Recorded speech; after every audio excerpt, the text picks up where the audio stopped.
C'était à l'occasion d'un voyage en Israël en 1985. Donc, je suis allé en Terre Sainte pendant 2 mois et je suis véritablement tombé amoureux d'Israël, de la terre promise.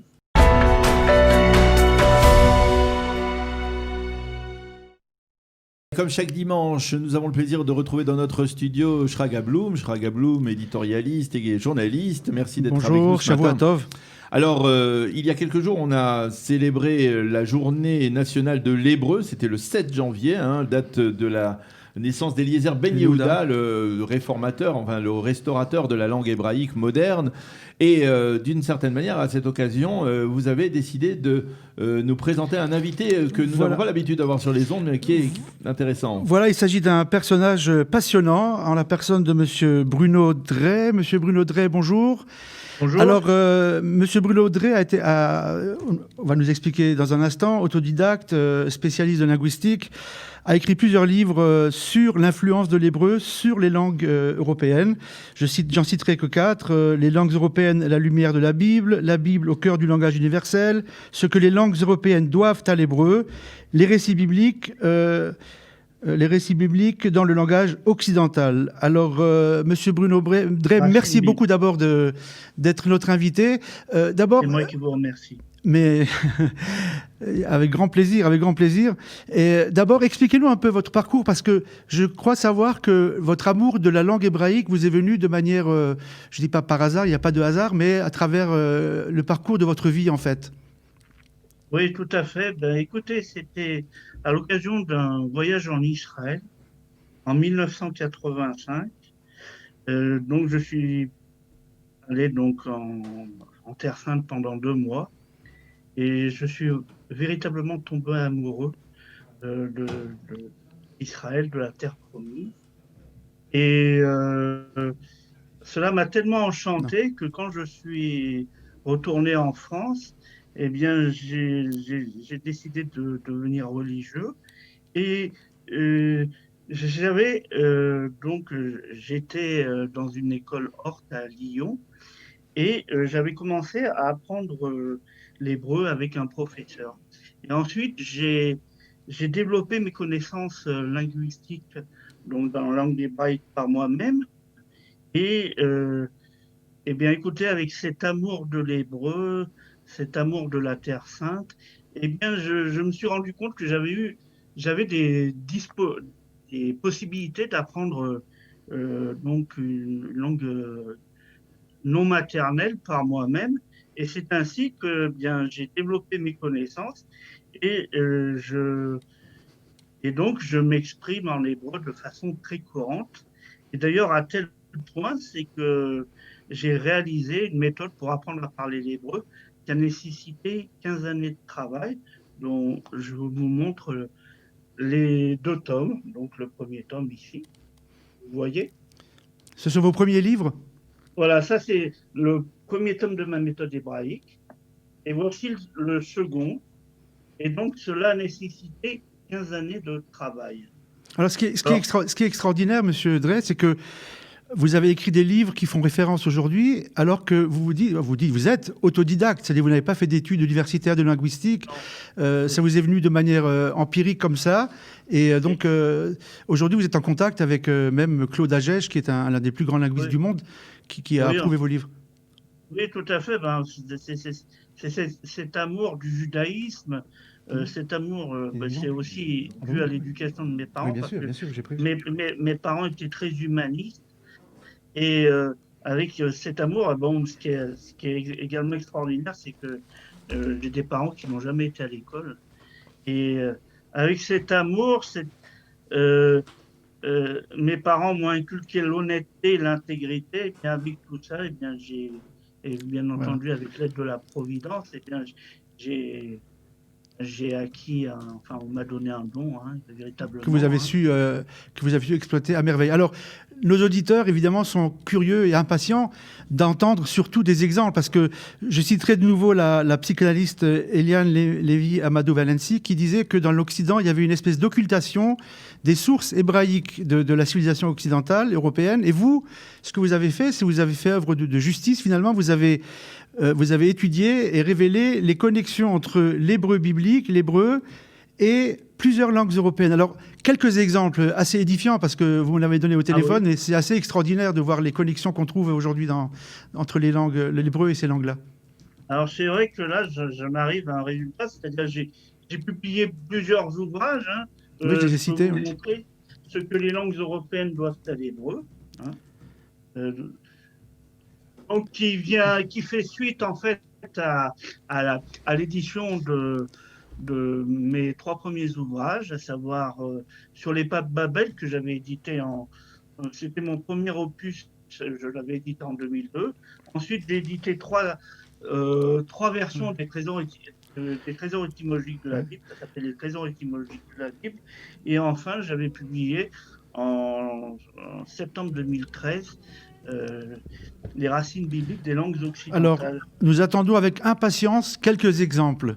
Alors, je vais vous citer donc des exemples vraiment très, très, très caractéristiques. Vous avez par exemple euh, le terme, la racine biblique bachal qui signifie donc amener à maturité, hein, dans la Bachel, Bet Shim Lamed. Oui, Bachel, tout à fait. Et donc, amener à maturité, ça veut dire, bon, euh, arriver à un échelon supérieur, si vous voulez, hein. Et bien, écoutez, j'ai trouvé une correspondance consonantique tout à fait étonnante avec le terme bachelier. Bien sûr. Parce qu'en fait, lorsque ce mot a été incorporé dans la langue française au XIIIe siècle, il définissait en fait un jeune homme euh, qui avait acquis un stade supérieur, un échelon supérieur, afin de devenir chevalier. D'accord? Et d'ailleurs, ce qui est très étonnant, hein, par rapport à ce bachelier, donc cette racine. En l'intervertissant, on trouve chevalier aussi, Voilà, c'est ça? voilà, c'est que le terme baccalauréat en italien se traduit par maturita, vous savez, donc arriver à un stade supérieur. C'est comme par exemple euh, le terme allemand Oberstufe, c'est la classe préparatoire pour justement préparer le baccalauréat. Et vous savez que Abir en hébreu signifie chevalier, tandis que la racine Ever, qui est donc la racine du mot hébreu, ça veut dire aussi passer par-dessus, vous savez, au-dessus. Bien sûr, Ivry. D'accord. Alors un autre exemple, c'est passionnant, mais un autre exemple parce que les auditeurs sont friands de ce genre de... Oui. Alors, vous avez par exemple le terme épiscopat, hein, le terme épiscopat, donc qui vient en fait du grec épis, qui signifie sur, et la racine grecque sakap qui signifie observer.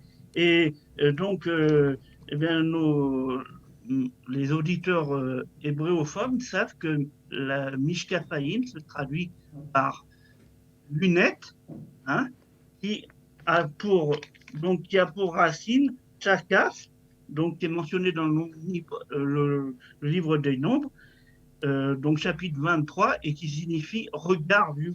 Vous voyez, Hashkifa, oui. Tout à fait, vous voyez. Vous avez aussi le terme, alors un terme un terme pas très connu par les Français, c'est le terme gibbeux. Gibbeux, ça veut dire bossu, vous savez. Et donc, ça a très très certainement pour racine le terme giben en hébreu, qui signifie bossu, et qui provient de gav, qui signifie dos. Le dos. Alors, j'ai trouvé des tas de termes d'origine diverse, c'est-à-dire en français, en anglais, en allemand, en espagnol, en italien et en russe. Et je peux vous citer un autre exemple. Vous savez, c'est le terme raït en hébreu qui signifie meuble. Vous savez? Rahit, oui. En fait, la racine de raït, raït, en fait, sa racine, ça veut dire en fait courir, pardon. C'est mentionné dans le 30e chapitre de la Genèse, vous savez. Et donc, eh bien, écoutez, j'ai trouvé donc entre cette racine raït qui signifie courir, ben, j'ai trouvé un terme allemand, Reiter, qui signifie le cavalier, celui qui galope, d'accord, hein, c'est-à-dire celui qui court. Et puis vous avez aussi la racine dar la racine dar en hébreu qui signifie aussi galoper. Et vous savez, vous avez le terme français dardar qui signifie en toute hâte. Vous voyez? Dardar, ah oui, effectivement, oui. Tout à fait. Et d'ailleurs, c'est très intéressant parce que le terme dardar, dans le dictionnaire étymologique de la langue française, il ne mentionne pas en fait, ils n'ont pas encore déterminé l'origine étymologique du mot. Vous voyez? Comme par exemple le terme giboulé, hein, la giboulée, et qui proviendrait, à mon avis, de Yovel, le fleuve. Voilà. Bravo. En tout cas, c'est quelques exemples. Comment est-ce que vos livres et vos études sont reçus dans les milieux intellectuels français, dans les milieux professionnels aussi de linguistique, et ce qui m'intéresserait aussi dans les milieux non juifs? Vous disiez que dans les milieux non juifs, il y avait un intérêt certain pour cette reconnaissance de l'hébreu comme source de la civilisation judéo-chrétienne européenne. Oui, ben, c'est-à-dire que c'est vrai que ça incite à un intérêt assez important parce que bon, j'ai par exemple la revue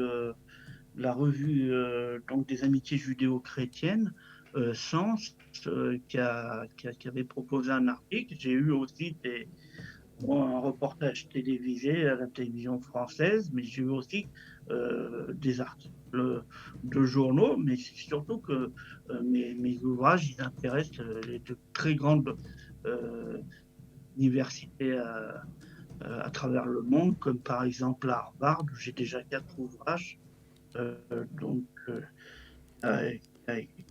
Vous disiez que votre œuvre aide à repousser, à faire baisser l'antisémitisme. Dans quelle mesure? Ah oui, tout à fait, parce que en fait, de toute façon, l'antisémitisme, c'est une absurdité, parce que la source théologique du monothéisme, c'est le judaïsme.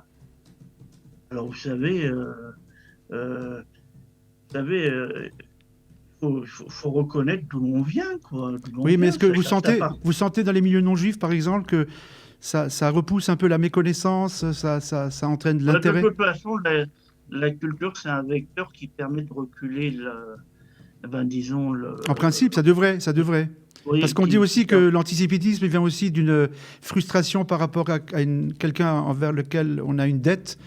Et donc la dette européenne est énorme par rapport au judaïsme, au niveau linguistique, par exemple. Donc, en tout cas, vous faites œuvre de connaissance et de révélation de l'importance de l'hébreu. Ça serait bien de reconnaître cet héritage. Hein. Est-ce que vous êtes actuellement sur un nouveau livre? Moi, j'ai publié, il y a 15 jours, j'ai publié Les langues européennes à la lumière de la Bible. Ah, c'est votre dernier livre, alors? Voilà, c'est le dernier livre. Le précédent, c'était la Bible au cœur du langage universel. Et puis, j'ai publié aussi Nos ancêtres les Hébreux, qui est aussi celui qui a précédé la Bible au cœur du langage universel. J'ai consacré ma vie au judaïsme. Bien, en tout cas, vous êtes un auteur prolixe et vraiment, pour quelqu'un qui est autodidacte, vous avez fait une œuvre prodigieuse. On vous souhaite de continuer en bonne santé. En tout cas, pour les auditeurs, je cite votre site, si quelqu'un s'intéresse à vos livres ou à apprendre sur vous-même, c'est www.babel, langue au pluriel.com. En tout cas, on vous remercie beaucoup, Monsieur Bruno Drey, pour ces éclairages. Vous avez, moi qui vous remercie. Vous avez des centaines de mots, vous dites que vous avez trouvé, et il y en a d'autres encore. Pas loin de 1000 mots, c'est incroyable. Bravo. Incroyable. Qui aurait cru ça? Voilà, on découvre chaque jour, et dans la semaine, justement, où on célébrait la naissance de l'hébreu moderne, votre présence ici était tout à fait adéquate. On vous remercie beaucoup, Monsieur Drey, et Shavua Tov. Au revoir, Shavua Tov. Bonne semaine. Merci beaucoup.